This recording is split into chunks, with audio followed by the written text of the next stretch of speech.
Roses for Valentine's Day. Hello, this is Jana, and this is one of my favourite times of the year, Valentine's Day. Such a sweet season.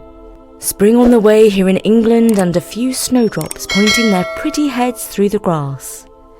And of course, February the 14th is marked as the most romantic day of the year. So to celebrate, I'm here with two romantic fables by the ancient Greek writer Aesop.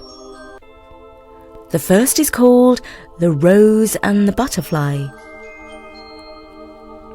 A butterfly once fell in love with a beautiful rose. And if the truth be told, the rose rather fancied the butterfly. He was very handsome indeed, with wings powdered in a charming pattern of gold and silver. And so when he fluttered near and told the rose how he loved her, she blushed rosily and said she loved him back. For a while they were happy spending all their free time together and never thought of anyone else. The butterfly would whisper sweet words of nothing in the rose's petals, and the rose replied, My, Mr. Butterfly, I do declare your sweet words could charm the morning dew right off the honeysuckle. They exchanged solemn vows to love no one else but each other. No need for tears. I will soon return. Never doubt that you are my one true love, he said as he left. But alas, it was a long time before he came back. Is this what you mean by one true love? She exclaimed tearfully. It has been ages since you went away, and all that time you have been carrying on with all sorts of flowers. I saw you kiss Miss Orchid, and I saw you were fluttering hopelessly around Miss Mignonette until Bumblebee chased you away. I wish he had stung you. Ha! One true love, laughed Mr. Butterfly. I had no sooner left you than I saw the westerly breeze, Mr. Zephyr, blowing you kisses. You were giggling coyly with Mr. Bumblebee, and you made eyes at every single bug you could see. You can't expect any one true love from me.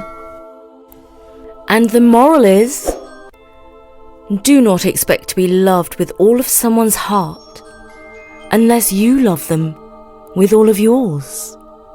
That story started so sweetly and it ended with a harsh but true lesson. Like most of Aesop's tales, it's quite short. So I asked Bertie if he could find a second romantic fable for us. Well, it isn't easy finding Aesop stories about love. Most are about scheming animals like wolves that gobble up lambs or foxes that trick birds into becoming their lunch. But I did come across a tale featuring a rose, another one. It's originally called The Rose and the Amaranth.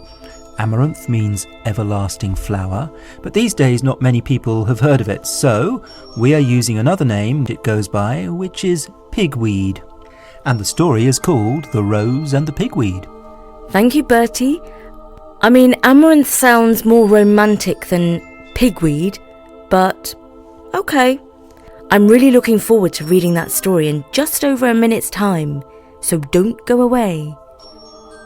But first, it's time to catch up with our sponsor, Wondery, and their new podcast, The Adventures of Cairo. Meet Cairo Carter. He's a curious and friendly 7-year-old who's determined to navigate life in the big city. From Wondery, The Adventures of Cairo bring you stories about kindness, safety, courage, and why division homework is the worst. In his first adventure, Cairo and his friends can't contain their excitement when the school field trip to the aquarium is announced. But after doing some extra chores around the house to earn money for the trip, he's tempted to buy some super cool slime with his new earnings instead. Whenever Cairo feels a little lost, he can always depend on his family, his friends, and his community to help him learn and have tons of fun along the way. Because sometimes being 7 is hard work. What we love about this podcast is that it has a friendly, kind-hearted, and nicely chilled vibe.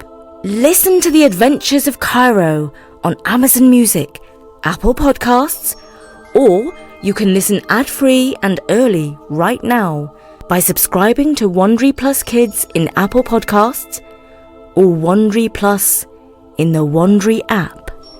And now, on with the next story, the romantically entitled The Pigweed and the Rose. Thank you, Bertie. A rose, young, beautiful and proud, grew alongside a common pigweed. Often, passers-by stopped to gaze at the bright colours of the rose's petals, and quite often, people breathed in her delicate fragrance.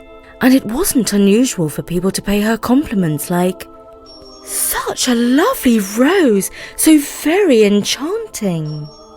But seldom, if ever, would anyone notice the poor, ordinary pigweed.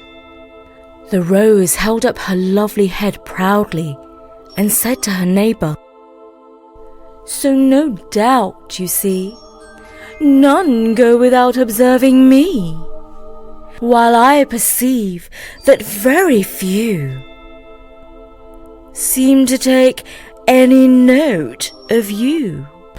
Ooh, ouch! That rose has sharp thorns. You might think that was quite a stinging thing to say.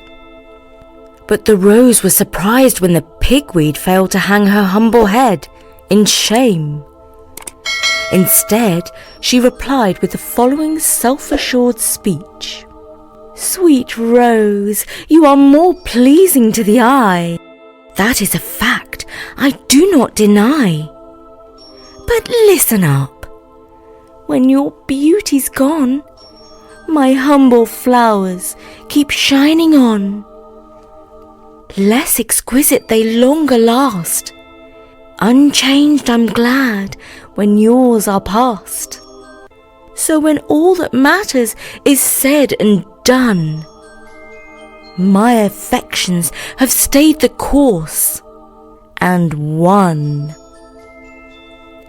For love is the rosebud of an hour, while loyalty is the everlasting flower."